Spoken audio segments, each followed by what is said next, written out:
ሰላም ጤና ይስጥልን የተከበራችሁና የተወደዳችሁ በዓለም ዙሪያ የምትገኙ የጣና ቴሌቪዥን ቤተሰቦች እንደምን ዋላችሁ። አክብሮታዊ ሰላምታችን በያላችሁበት የዓለም ዳርቻ ሁሉ ከጣና ቴሌቪዥን ዜና ክፍል ይድረሳችሁ እያልን የነሐሴ 22 ቀን 2018 ዓ.ም የምሽቱን ጣና ዜናችን እርሶቹን አስቀድመን እናስደምጣችኋለን። በጎንደር ግንባሮች የተጠናከረው የፋኖ ተጋድሎ በዳባትና በስቴ የተካሄዱ ውጊያዎች ለብልጽግናው ሰራዊት ከባድ ኪሳራ አስከትለዋል። የተጋድሎውን ዝርዝር እናስደምጣችኋለን። የብልጽግናው ሰራዊት መኮብለል ቀጥሏል። ስርዓቱ ኤሊት ፎርስ ብሎ ከሚጠራው የሪፐብሊካን ጋርድ አባላት መካከልም ፋኖን የተቀላቀሉ መኖራቸውን የሚገልጹ መረጃዎች ደርሰውናል። በሌላ በኩል በህወሓት ውስጥ አዲስ ስንጥቃት ተፈጥሯል። ብልጽግና ከሐምሌ 25ቱ የሸረሪና ጥቃት በኋላ ህወሓት ተዳክሟል ሲል የገለጸ ሲሆን በተከታታይ የተፈጸሙ የአየር ጥቃቶች ዙሪያም የተለያዩ መረጃዎች ወጥተዋል፣ ይደመጣል። ሁለቱ ጦረኛ መሪዎች ተገናኝተዋል። የፈጥኖ ደራሽ ኃይሉ አዛዥ ጄኔራል መሐመድ ሐምዳን ደጋሎ አዲስ አበባ መግባታቸውና ከብልጽግናው መሪ ጋር መገናኘታቸው ትኩረት ስቧል። ጉዳዩ በኢትዮጵያና በሱዳን ግንኙነት ላይ ምን ተጽዕኖ ይኖረዋል? በምን ጉዳይ መከሩ? የሚለውን ይዘነዋል። በአሜሪካም የፓትሪዮት ሚሳኤል መከላከል ስርዓት ክምችት እየቀነሰ መምጣቱ የዓለምን የጦርነት ሚዛን እያስጨነቀ ነው። ሰዓቱን ጠብቆ ይቀርብላችኋል። እነዚህንና ሌሎች ዜናዎችን አካተናል። እስከ መጨረሻው አብራችሁን እንድትቆዩ እየጋበዝን ወደ ዝርዝር ዜናዎቹ እናልፋለን።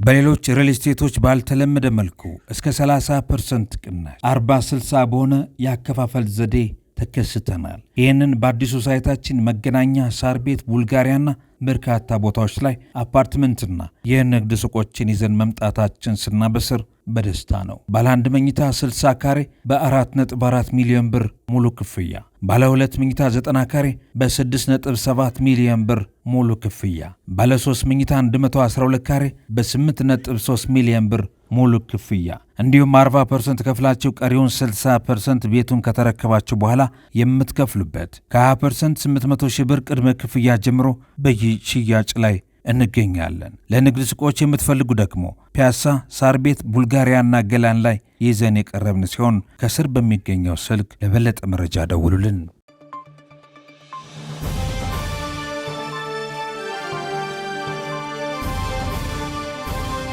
የብልጽግናው ሰራዊት ያለቀበት የጎንደሩ ተጋድሎ የአማራ ፋኖ ብሔራዊ ንቅናቄ በላይ ዘለቀ 3ኛ ዕዝ በሁለት ግንባሮች ባደረገው ከፍተኛ ተጋድሎ የብልጽግናውን ሰራዊት ከባድ ኪሳራ ደረሰበት።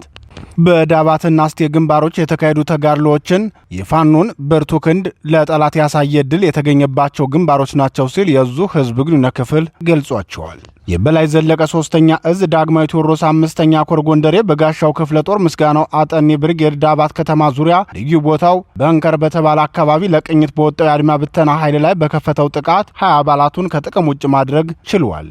ውጊያው ከጧቱ 1 ሰዓት ጀምሮ እስከ 9 ሰዓት የተካሄደ ሲሆን የብልጽግናው ሰራዊት ከዳባት ከተማ ተነስቶ ለቅኝት በሚወጣበት ሰዓት ነበር መረጃው ደርሷቸው ደፈጣ ጥለው በሚጠብቁት የጎንደር የበጋሻው ክፍለ ጦር ሰራዊት ቀለበት ውስጥ የገባው። የዙ ህዝብ ግንኙነት መምሪያ አክሎም ልዩ የደፈጣ ስልት ቀይሰው ወደ ወገን ወረዳ እንዲገባ ያደረጉት ጥበበኞቹ ብርቱ ክንዳቸውን አሳይተውታል። ከፍተኛ ጥቃት የደረሰበት ይህ ኃይል ከዳባትና ገደብዬ ከተሞች የሚገኘው የመከላከያ ሰራዊት ተጨማሪ አጋዥ ኃይል በማስመጣት ሙሉ በሙሉ ከመደምሰስ ቢተርፍም ከፍተኛ ሰብአዊና ቁሳዊ ኪሳራ አስተናግዶ ለማክፈግፈግ ተገዷል። በዚህም 11 የአድማ ብተና አባላት እርምጃ ሲወሰድባቸው 9 ደግሞ ጉዳት አስተናግደው ወደ ዳባት ሆስፒታል ገብተዋል። ጠመንጃዎች ከነበርካታ ተተኳሾቻቸው ወደ ብርጌዱ ገቢ ተደርገዋል ብለዋል። ይህ በእንዲህ እንዳለ የበላይ ዘለቀ 3ኛ ዕዝ ሜጀር ጄኔራል ዋንታባት 1ኛ ኮር ጉና ክፍለ ጦር ስቴዴንሳ ብርጌድ በጠላት ኃይል ላይ ከፍተኛ ኪሳራ አድርሰዋል ሲል የዙ ህዝብ ግንኙነት መምሪያ ገልጿል። የኦህዴድ ብልጽግናው ደመወዝተኛ ሰራዊት ከሌሊቱ 6 ሰዓት ላይ ከወለላ ባህር ተነስቶ ወደ አጉና ከመካነ ኢየሱስ ከተማ በመነሳት ወደ ምክሬ እንዲሁም ከወገዳ ከተማ ተነስቶ ወደ ጸዶዬ በ3 አቅጣጫ ተንቀሳቅሶ እንደነበር የህዝብ ግንኙነቱ መረጃ ገልጾ በዚህ እንቅስቃሴ ላይ በነበረበት ወቅት የጉና ክፍለ ጦር አካል የሆነው ስቴዴንሳ ብርጌድ ከባድ ኪሳራ አድርሰውበታል። የህዝብ ግንኙነት መምሪያው አክሎም የብልጽግናው ደመወዝተኛ ሰራዊት ከሌሊቱ ጀምሮ በተለያዩ የእስቴ መዳረሻዎች እስከ ቀኑ 9 ሰዓት ድረስ እንቅስቃሴ አድርጎ የነበረ ቢሆንም ስቴዴንሳ ብርጌድ በለበጥ፣ በሾለክት፣ በጽዮን ተራራ፣ በአፎጠን እንዲሁም ኢቫን ወንዝ በተባሉ ልዩ ቦታዎች ቀለበት ውስጥ በማስገባት መብረቃዊ ማጥቃት ሲፈጽምበት ውሏል።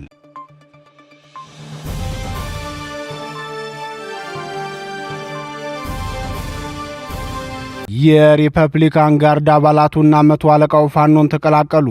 በሁሉም ግንባሮች ወታደራዊ ኪሳራና የህዝብ ቅቡልነት መሳሳት የበዛበት ብልጽግናው በየጊዜው የሰራዊት መኮብለል እየደረሰበት ነው። ስርዓቱ ኤሊት ፎርስ ብሎ የሚጠራው ሪፐብሊካን ጋርድ ጭምር እየፈረሰ ሲሆን መስመራዊ መኮንኖችም ፋኖን እየተቀላቀሉ ነው።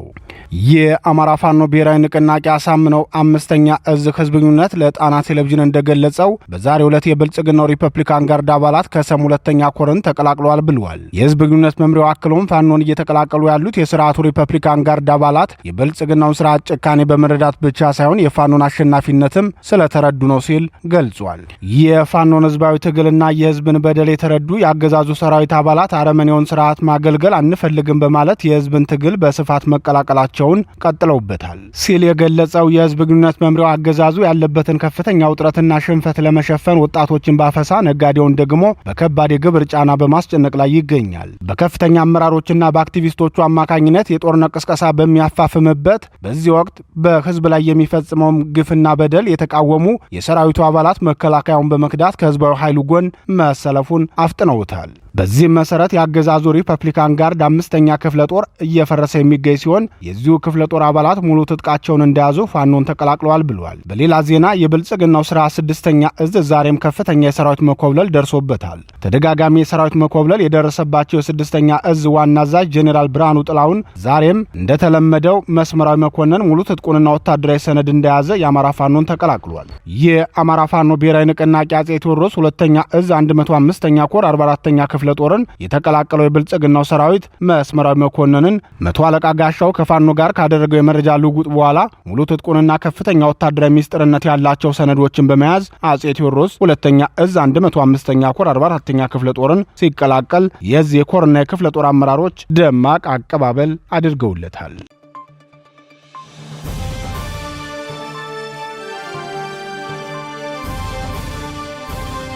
የህወሓት ሌላ ስንጥቃት። ህወሓት ከሐምሌ 5ቱ የሸረርና ከባድ ምት በኋላ መነሳትም ሆነ እንደወትሮ መንቀሳቀስ እንዳይችል አድርጌዋለሁ ሲል ብልጽግና ተዘባብቷል።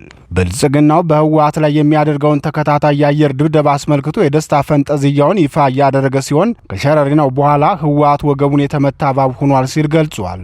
ህወሓት በበኩሉ በውስጡ ከፍተኛ ስንጥቃት ተፈጥሮ እርስ በርሱ እየተወነጃጀለ ሲሆን የቀድሞ አመራሮቹ በበኩላቸው አዲስ አበባ ሆነው ወደ መቀሌ የፌዝ መልእክት እየላኩ ነው። የህወሓት ታጣቂ ቡድን ጄኔራሎች እርስ በርሳቸው በመከፋፈላቸው ታጣቂ ኃይሉን መከፋፈሉን የሚናገሩት የመቀሌው ምንጫችን በአሁኑ ሰዓት የጋራ መግባባት አድርገው የሚግባቡ ጄኔራሎች የሉም በማለትም ተናግረዋል። የመቀሌው ምንጫችን ሲቀጥሉም በዚህ ሰዓት የህወሓት መሪዎችን ያስጨነቀው እንዴት ከድሮን እናመልጣለን የሚለው ጉዳይ ብቻ መሆኑን ገልጸው ለብልጽግና መረጃ የሚያደርሰው የኛ ሰው አለ ማለት ነው። ሁሉንም የድሮን ጥቃቶች የፈጸማቸው በወታደራዊ ተቋሞቻችንና በመሳሪያ ክምችቶቻችን ላይ ነው። ይህ መረጃ የወጣው ከመካከላችን ነው በማለት እስከ መነታረክ መድረሳቸውን ተናግረዋል።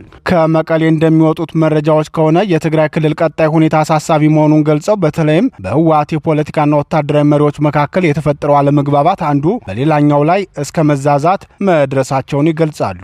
በዚህ በኩል የቡድኑ ሊቀመንበርና የክልሉ ርዕሰ መስተዳደር ደብረጽዮን ገብረ ሚካኤል የታጣቂ ቡድኑን ጄኔራሎች በማግለል ሚስጥራዊ የወታደር እዝ ሰንሰለት መዘርጋታቸውን ተከትሎ ውጥረቱ ከፍ ብሏል የሚሉ መረጃዎች ወጥተዋል። ይህ በደብረጽዮን የተዘጋጀው ሚስጥራዊ የእዝ ሰንሰለት ዓላማው አዛውንቶቹን የህወሓት ጄኔራሎች ማለትም ጄኔራል ፍስሐ ማንጁስ፣ ጄኔራል ዮሐንስ ወይም ጆን መዲድ እና ጄኔራል ምግበይ ኃይሌን ለማስወገድ ያለመ መሆኑ ታውቋል። ሆኖም ሶስቱም ነባር ጄኔራሎች በዚህ ሴራ ተጠልፈው በቀላሉ ይወድቃሉ ተብለው የሚጠበቁ ባለመሆናቸው ውጥረቱ ክልሉን ወደ ለየለት ትርምስ እንዳያስገባው አስተያየት ሰጪዎች ስጋታቸውን ይገልጻሉ። የህወሓት አሁናዊ ፍርቅቃት የተፈጠረበትን ምክንያት የሚናገሩት ፖለቲካ ተንታኞች ሁለት ሀሳቦችን ያቀርባሉ። በቀዳሚነት የሚቀርበው ምክንያት ብልጽግናው የህወሓትን ጦር በጎንደር ጠቅላይ ግዛት ወልቃይት ጠገዴ ሰቲት ሁመራ ዞን ሸረሪና በተባለ ቦታ ያሳረፈበት ወታደራዊ ኪሳራና ያንን ተከትሎም በራያ አላማጣ፣ መረዋ እንዲሁም በትግራይ ክልል የተፈጸሙ ተከታታይ የድሮን ጥቃቶች የህወሓትን ወታደራዊ ኪሳራ ስላደረሱበት ነው የሚለው ነው። ሌላው በተንታኞች የሚቀርበው ሐሳብ ደግሞ ህወሓት ሆን ብሎ የመረጃ ማዛባት ለመፍጠር ያሰራጨው መረጃ ይሆናል የሚል ነው። በተለይም ህወሓት ከብልጽግናው ጋር ለመታረቅ በኦባሰንጆ በኩል ደብዳቤ መላኩ በርካቶችን ለሁለት የከፈለ ሆኗል። የጽምዶ ጉዳይም በዋናነት በአማራው በኩል ተቀባይነት ማጣቱ በህወሓት ላይ የሚነሱበትን ጥያቄዎች ለማደፋፈን ታስቦ የመረጃ ማዛባት ስራ ተሰርቷል ብለው ያምናሉ። የህወሓትን ወቅታዊ ሁኔታ አስመልክቶ የወጣው ሌላው አነጋጋሪ መረጃ ደግሞ የሸረናውን ጥቃት ተከትሎ በህወሓት ነባር ወታደራዊ መኮንኖች ማለትም ጄኔራል ምግበይ ኃይሌና ኮሎኔል ጸጋይ ተካ መካከል የተፈጠረው መካረር ነው። ጄኔራል ምግበይ የህወሓትን ታጣቂ ቡድን ምዕራባዊ ቀጠና የሚባለውን ክፍል የሚመሩ ሲሆን ኮሎኔል ጸጋይ ደግሞ አርሚ 13 የሚባለውን የታጣቂ ኃይል የሚመሩ ናቸው። የሁለቱ መኮንኖች መካረር የተፈጠረው ደግሞ የሸረሪናውን ከባድ ምት ተከትሎ መሆኑን የሚናገሩት ምንጮች ኮሎኔል ጸጋይ ተካ የሚያቀርቡ ቅሬታ የሚመሩት ታጣቂ ኃይል ከባድ ኪሳራ ሲደርስበት ሱዳን ውስጥ የነበረው አርሚ 7 ድጋፍ እንዲያደርግልኝ ለምን አልታዘዘም የሚል ጥያቄ ያነሱ ሲሆን ጄኔራል ምግበይ በበኩላቸው ለምን ሁላችንም አላለቅንም የሚል ምቀኝነት ነው ያለህ እንዴ ሲሉ በብስጭት ምላሽ ሰጥተዋል። የሁለቱ መኮንኖች ፍጥጫ ሳይበርድ ስብሰባው መበተኑም ታውቋል። በዚህ የተነሳም ጄኔራል አብርሃ ተስፋዬ ወይም አብርሃ ድንኩል አርሚ 7 የሚባለውን ታጣቂ ቡድን እንዲመሩ ሲመደቡ ጄኔራል ፍስሐ ተስፋዬ ወይም ወርቄ አይኑ አርሚ 32ን እንዲመሩ ተመድበዋል ተብሏል።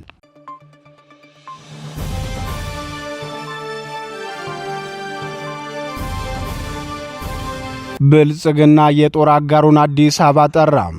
የሱዳኑ ፈጥኖ ደራሽ ኃይል ዋና አዛዥ ጄኔራል መሐመድ ሐምዳን ዳጋሎ አዲስ አበባ ገብተዋል። ጄኔራሉ አዲስ አበባ የገቡት ደግሞ ትናንት ምሽት ነው። ለከባድ የሕክምና ክትትል በተባበሩት አረብ ኤምሬትስ አቡዳቢ የከረሙት የብልጽግናው ሊቀመንበርም በአዲስ አበባ ከሐምዳን ዳጋሎ ጋር ተገናኝተው መክረዋል። ሁለቱ የተባበሩት አረብ ኤምሬትስን ጥቅም ለማስጠበቅ ጦርነት ውስጥ የገቡት ሁለቱ ግለሰቦች በአዲስ አበባ ባደረጉት ውይይት የጦርነቱን ቀጣይነትና ሂደት መገምገማቸው የተገለጸ ሲሆን የብልጽግናው ሊቀመንበርም አዲሱን ቤተ መንግስት ቸውን ጨምሮ የብሔራዊ ደህንነት ተቋማትንና የጦር መሳሪያ ክምችታቸውን እንዲሁም የጦር ኃይሎች ዋና መምሪያን አስጎብኝተዋቸዋል። ሁለቱ ጦረኛ ግለሰቦች ተመሳሳይ አሰላለፍ ላይ መሆናቸው የሚታወቅ ሲሆን በተለይም የብልጽግናው ስርዓት በኢትዮጵያ ግዛት ለሱዳኑ ፈጥኖ ደራሽ ኃይል ወታደራዊ ቤዝንና ሕክምናን ጨምሮ ከፍተኛ ወታደራዊ ድጋፍ ያደርግለታል ተብሎ ተወንጅሏል። የሄሚቲው ጦር በበኩሉ በሱዳን ገብቶ ለአልቡራን እየተዋጋ ያለውን የህወሓትን ቅጥረኛ ኃይል አሳዶ በመምታት ውለታውን እየመለሰለት ሲሆን ጽምዶ የተባለው የተገንጣዮች ጥምረት በሱዳንና በምዕራብ ኢትዮጵያ እግሩን እንዳይተክል የሄሚቲ ጦር ለብልጽግናው ስርዓት ትልቅ ተባባሪ ሆኖለታል። በተለይም በቅርቡ በብሉ ናይል ግዛት ኩሙሩክ በተባለው ቦታ በተደረገ የሱዳን ጦርነት የዳጋሎ ጦር የአልቡራንን ጦርና ቅጥረኛ የህወሓት ተዋጊን መንጥሮ መምታቱ ለብልጽግናው ትልቅ እፎይታን የፈጠረ ሆኗል። የሱዳኑ ወታደራዊ ጁንታ አልቡራን በተደጋጋሚ የብልጽግናውን መንግስት በጣልቃ ገብነት ሲከሱት ይደመጣሉ። ሰሞኑን ደግሞ ከኢትዮጵያ የተነሱ ድሮኖችን መትቸት እያለው በማለትም መግለጫ የሰጡ ሲሆን ብልጽግናው በበኩሉ ህወሓትና ሌሎች ኃይሎችን እያደራጀ የሚልክብኝ የሱዳኑ መንግስት ነው በማለት የትችት አጸፋ ምላሽ ሲሰጥ ቆይቷል። በተጨማሪም ከባድ ጉዳት ሊያደርስ የነበረን የሱዳንን ድሮን መትቼ መጣሌን አወቁልኝ ሲልም በዛሬው ዕለት የገለጸው ብልጽግናው ከዳጋሎ ጋር የሚያደርገውን ውይይት እስከ ነገ ድረስ እንደሚቀጥልበትም አስታውቋል። የብልጽግናው ሊቀመንበር በጦርነት ጉዳት የደረሰበትን የዳጋሎን ሚልሻ ድሬዳዋ የምስራቅ እዝ ሪፈራል ሆስፒታል ገብቶ እንዲታከም እያደረገለት ሲሆን በተለይም አንድ ስሙ ያልተገለጠውን የዳጋሎ ሚልሻ የሚመራ የኮሎኔልነት ማዕረግ ያለው ግለሰብ በአዲስ አበባ ጦር ኃይሎች ሆስፒታል እየታከመ መሆኑን ምንጮቻችን ተናግረዋል። በቅርቡ ከባድ የጤና እክል አጋጥሟቸው የተባበሩት አረብ ኤሚሬቶች አቅንተው የነበሩትን የብልጽግናው ሊቀመንበር አቡዳቢ ድረስ ሄደው የጠየቋቸው ጄኔራል ዳጋሎ በቀጣይ ሁለቱ ጦረኞች የሚያካሂዱትን ጦርነት በቅንጅት እንደሚያስፈጽሙም ወታደራዊ ተንታኞች ይናገራሉ።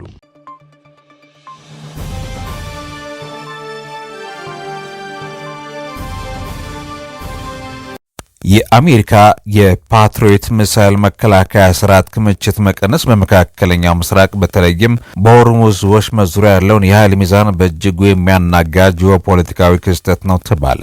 ይህ የመከላከያ አቅም መዳከም በቀጠናው ለሚገኙ የአሜሪካ ወታደራዊ ሰፈሮችና የባህር ሰላጤው አጋሮቿ የነዳጅ ማጣሪያ ተቋማት ላይ ከፍተኛ ስጋትም ፈጥሯል ነው የተባለው።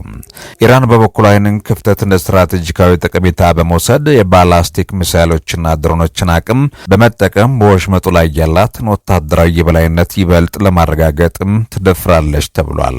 በዚህም የተነሳ የአሜሪካ የማስፈራራት አቅም በመዳከሙ ቴሄራን በድርድር ጠረጴዛ ላይም ሆነ በባህር ላይ እንቅስቃሴ ይበልጥ ደፋርና ተጽዕኖ ፈጣሪ እንድትሆን ሰፊ እድል ሰጥቷታል ሲል አልጀዚራ ዘግቧል። በሌላ በኩል ይህ ክስተት በቀጠናው ያለውን የደህንነት ትብብር ቅርጽ ሊኖረው ይችላል። የቀጠናው የአሜሪካ አጋር የሆኑትም የባህረ ሰላጤው ሀገራት በዋሽንግተን የጸጥታ ዋስትና ላይ እምነት በማጣት ፊታቸውን ወደ ሌሎች የዓለም ሀያላን ሀገራት ሊያዞሩ ወይም ከኢራን ጋር የራሳቸውን የዲፕሎማሲ ማለሳለስ እርምጃ ሊወስዱ ይችላሉ ተብሏል። ከዚህም ባሻገር በሆርሙዝ ወሽመጥ የሚፈጠረው የጸጥታ መላላት ጸጥታውን ተጽዕኖውን የሚያሳርፈው በዓለም አቀፍ የነዳጅ አቅርቦት ላይ ብቻም ሳይሆን ስትራቴጂካዊ ትስስር ባላቸው እንደ ቀይ ባህር፣ ባበል ኤል ማንደብና የአፍሪካ ቀንድ የባህር በር ደህንነት ላይ ጭምር ነው ተብሏል።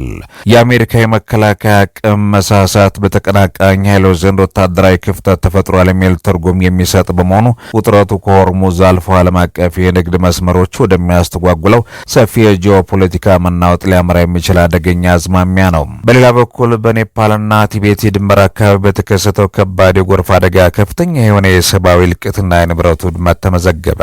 የሳይንስ ባለሙያዎችም የአደጋውን መንስኤ አስመልክተው እንዳብራሩት ከሆነ በዓለም ጣሪያ በሆነው ሂማሊያ ተራራ ላይ የሚገኘው አንድ ግዙፍ የበረዶ ግግር በድንገት በመደርመሱ የተነሳ ነው። ይህ የተደረመሰው የበረዶ ግግር በአካባቢው የሚገኘው ወንዝ ሙሉ በሙሉ በመዝጋቱ ምክንያት ውሃው አቅጣጫውን ስቶ እጅግ ከፍተኛና አጥፊ የሆነ የጎርፍ ማዕበል እንዲፈጠር ያደረገው ተብሏል። እስካሁን በወጡ ይፋዊ መረጃዎች መሰረት በዚህ የተፈጥሮ አደጋ ሕይወታቸውን ያጡ ሰዎች ቁጥር ከ460 በላይ የደረሰ ሲሆን አደጋው ከደረሰበት ጊዜ አንስቶ ከ1500 በላይ የሚሆኑ ሰዎች ደግሞ የት እንደደረሱ ሳይታወቅ ቀርቷል። የነፍስ አድን ሰራተኞች የጠፉትን ሰዎች ለማግኘት ከፍተኛ ፍለጋ እያደረጉ ቢሆንም በጠፉ ሰዎች ዝርዝር ውስጥ የአሜሪካ ዜጎች ቁጥር ከፍተኛ በመሆኑ አደጋው አድማሱና ዓለም አቀፍ ማህበረሰቡን ትኩረት እንዲስብም አድርጓል ተብሏል። በሌላ የዓለም ክፍል የሩሲያ ወታደራዊ ኃይሎች በዩክሬን ላይ የከፈቱት ጥቃት አጠናክረው ቀጥለዋል። ኢቢሲ ኒውስ የዜና ዘገባ እንደሚያመላክተው ከሆነ የሩሲያ ጦር በዩክሬን 9 ዋና ዋና ከተሞች ላይ ከፍተኛ የሆነ የሌሊት የአየር ድብደባ አካሂዷል። በዚህም ድንገተኛና መጠነ ሰፊ ጥቃት የሀገሪቱን ዋና ከተማ ኪየቭን ጨምሮ በርካታ ስትራቴጂካዊ አካባቢዎች ኢላማ የተደረጉ ሲሆን በነዋሪዎችና በመሰረተ ልማቶች ላይ ከፍተኛ ጉዳትም ደርሷል።